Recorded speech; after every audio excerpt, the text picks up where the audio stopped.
From Kern Government Television, welcome to this week's Kern County Board of Supervisors meeting. Originating from the Kern County Administrative Center, located at 1115 Truxtun Avenue in Bakersfield, California.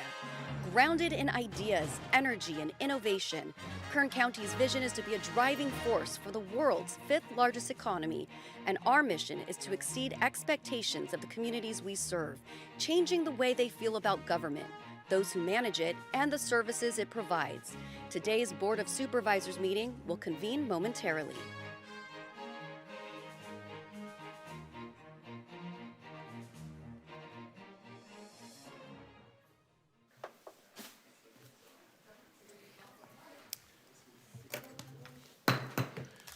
Board to reconvene. Madam Clerk, please call the roll. Supervisor Peters? Here. Supervisor Parlier? Here. Supervisor Flores? Here. Supervisor Couch. Here. Supervisor Perez. Here. Okay, good afternoon. Welcome to the 2 p.m. August 25th meeting of the Kern County Board of Supervisors. We'll begin with a report on actions taken in closed session. Yes, good afternoon. This morning, following the AM agenda, your board heard items 34 through 37 in closed session, and there were no reportable actions taken. Okay, thank you. First, we'll consider the consent agenda. All items listed with a CA above the item are considered to be routine and non-controversial by county staff. If members of the audience wish to comment or ask questions regarding an item or items on the consent agenda, they may do so prior to a vote being taken. Members of the board may also remove any items, and they'll be considered unlisted sequence with opportunities for members of the public to address the board concerning the item before action is taken. The consent items include items 3 through 7 on page 2, 8 through 14 on page 3, item 15, as well as 17 through 23 on page 4.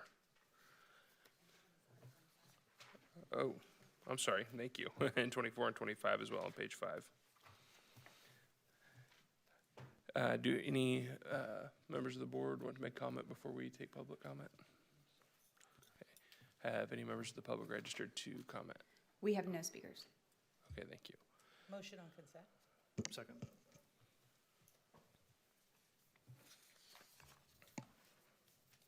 The motion is approved, all ayes.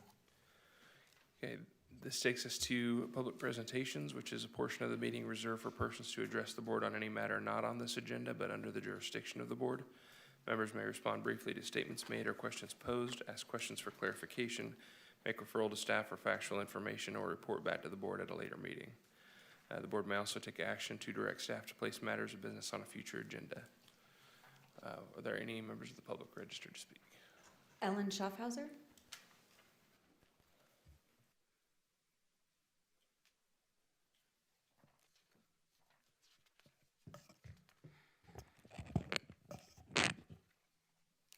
Hello, my name is Ellen Schaffhauser. I'm from Kern Valley. And I'd like to speak a little bit about the conditions at detention centers.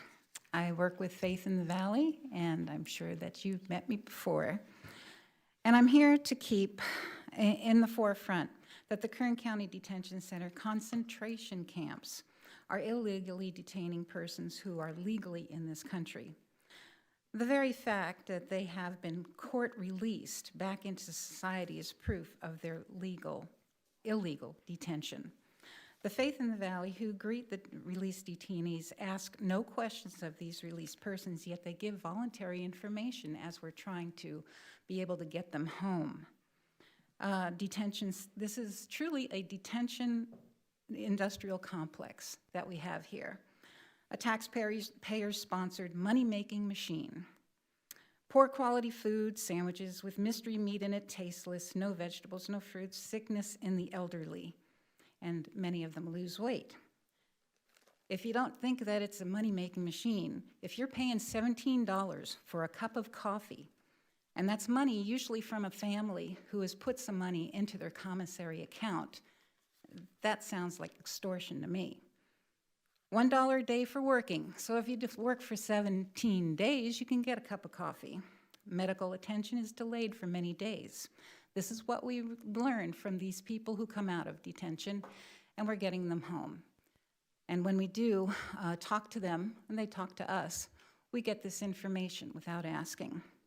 Geocorp, Core Civic, profit on human trafficking. On average, about 7 times during their stay at 7 months to 10 months, they are transferred from state to state to state. And finally, they get to California, and then they're here at one of the detention centers. I understand that's my time. Thank you very much. Thank you. Last speaker. That was it. Okay, thank you. Okay, moving now to board member announcements and reports. Supervisor Perez. Thank you. This is a question for County Council. I don't think you could answer it right now, or if you can, in public, period. But I was contacted over my break and asked to please pose this question to our County Council and see if there's some way we can get an answer on it. Is it ever permissible for an elected official, supervisor, to threaten a private business to withhold public funds for any reason at all? I don't think that's something you can answer now, and it's not agendized, but I wanted to put that forward. A constituent called me and asked me to pose that question to county council. Is what's the proper way for a person to resolve such an issue? I would be happy to look into that for you and give you a response. Okay. If you want to make a referral to my office to do that, I'm happy to do that. Okay. Does a referral need to be voted on? Yes. Okay, so I'm going to refrain from making a referral at this point and maybe come talk to you privately. I have some concerns about something I heard today from members of the public about what I stated earlier. So I will just come see you privately, but I did want to just put my colleagues on notice and the public on notice that I'm concerned about something I've heard.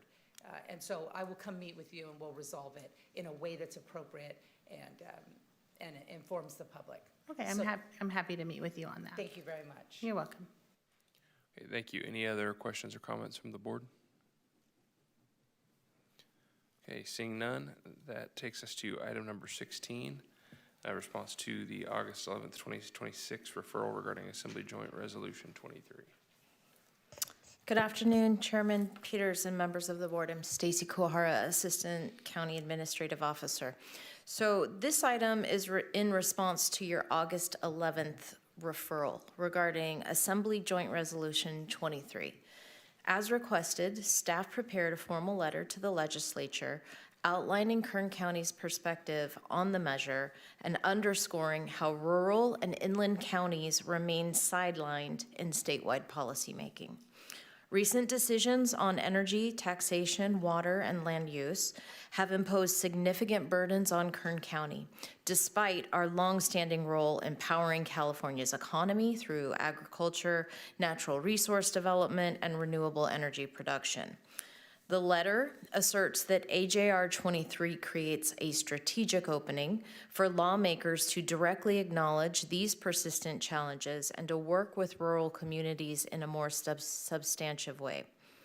In every practical sense, AJR 23 will not be advancing in this legislative session. However, Kern's position on AJR 23 makes it clear that the county intends to continue working to shape a more balanced and regionally responsive framework for statewide policy development.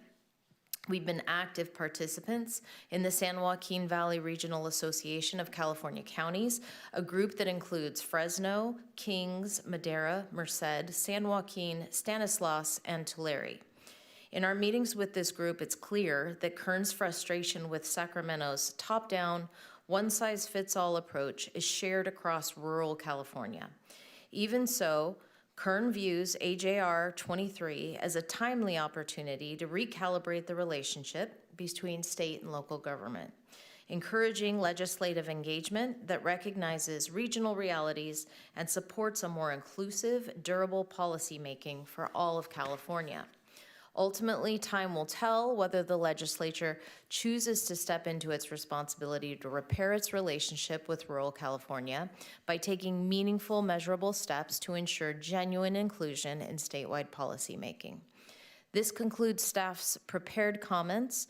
The recommended action is for your board to adopt the position letter and authorize the chairman to sign correspondence to the appropriate officials. Okay, thank you. I appreciate your team's work on this and bringing it back to us. Before we go to public comment, is there any question or comment from the board? Okay, not seeing any. Do we have anybody that wants to speak on this item? One speaker, Brandon Bain.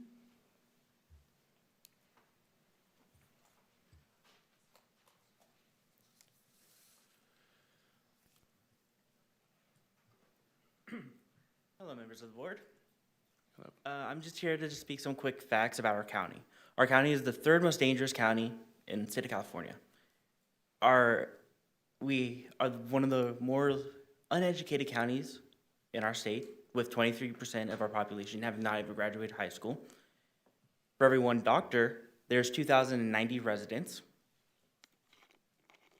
Our animal welfare system, our animal shelters are currently failing. Most of them are over at capacity. and it's just insane. And rent keeps rising exponentially while not matching our actual income for the average county member. I just ask you not to even idealize or think about supporting this, because it's actually gonna end up hurting us more to even think about splitting California in two. Thank you. Thank you. Say something. Sure, Supervisor Perez. I didn't catch your full name, please forgive me, but I really appreciate you being here. It's very impressive, it takes a lot. I would love an opportunity to meet with you and just get to know you, if you're open to that. Yeah. Okay, wonderful. If you could contact my office, speak with Cindy, and just get on calendar, we'll get coffee. All right. Okay? Appreciate you. Keep going. Thank you. Are there any other members of the public that have signed up to speak on this item? Okay, seeing none, I'll bring it back to the board for any additional discussion or motion. Okay, not seeing any additional comments. I'll just say that I agree with you. I think Kern County does have its share of issues, just like everywhere. I think there's no other place in California I'd rather be, though. We have a lot of great stuff going on for us, and I think we could honestly have even more going on and more positive direction if we had a more meaningful voice in the state of California. But unfortunately, that often gets drowned out by Los Angeles and the Bay Area, which, as we all know, don't have priorities that necessarily align with ours here. So I will make a motion to approve staff's recommendation. Second.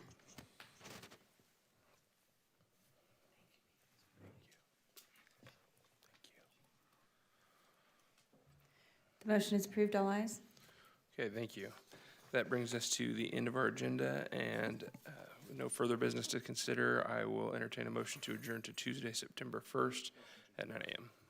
Motion to adjourn. Thank you, Supervisor Flores. Without objection, we're adjourned.